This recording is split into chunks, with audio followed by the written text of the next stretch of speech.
Okay, let's get right to it. What are we really going to talk about today? Well, as many of you may know, in local government, the most common way to collect a survey or field a community survey in Colorado is many of you embrace and work with sending mail, sending the survey in the mail to a select or random sample of households in your community.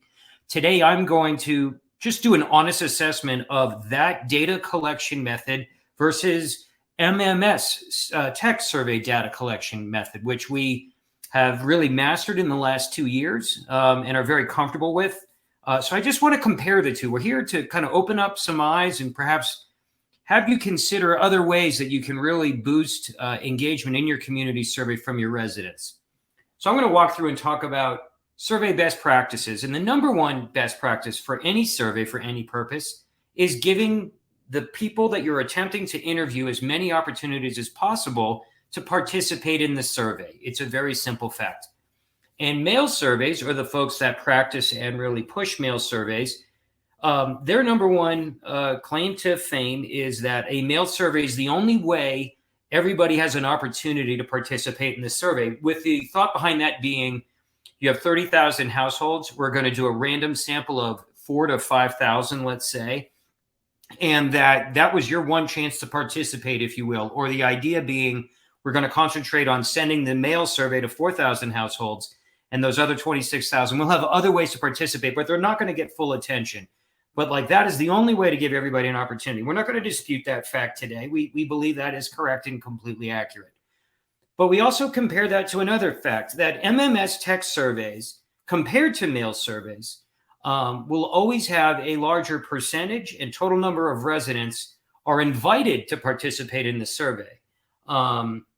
You are going to reach out and touch and text more people in an MMS text community survey than you ever will by attempting to just send a mail piece. And let's get more into that detail. Okay, what you're looking at is a spreadsheet, and please understand we're going to send this presentation to all of you today. So again, thank you for participating. On the left-hand column is the adult population of 11 communities in Colorado of different size. These are the people we're attempting to measure. This is the adult population according to the 2020 census numbers.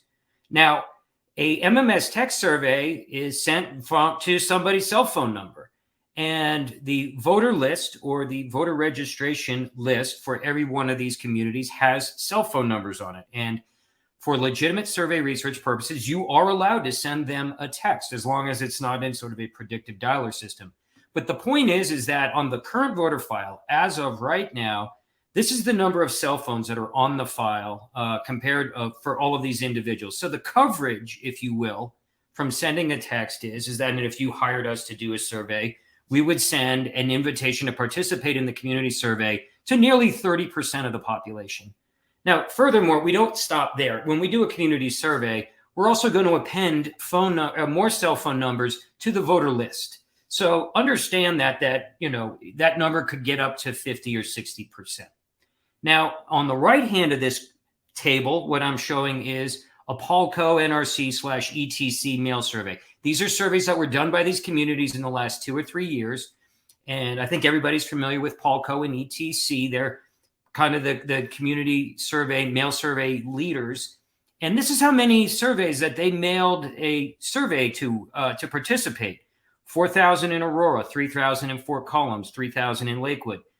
And the number of households compared to the total number of households in those areas or in those cities or those communities, you can see that it ranges where they're really reaching out to no more than 3 or 4% of the population. Now, the smaller their community is, you get down here like Louisville, Erie, or North Glen, when you're mailing out 2,500 to 4,000 surveys, you are achieving that 30% reach mark or coverage mark. So the mail survey approach arguably is somewhat better in smaller communities, but for larger populations, it's really lacking, if you will. And then over here on the right-hand side is a number of completed interviews. So just as a comparison, MMS text is going to invite a lot more people to participate in the survey versus mail.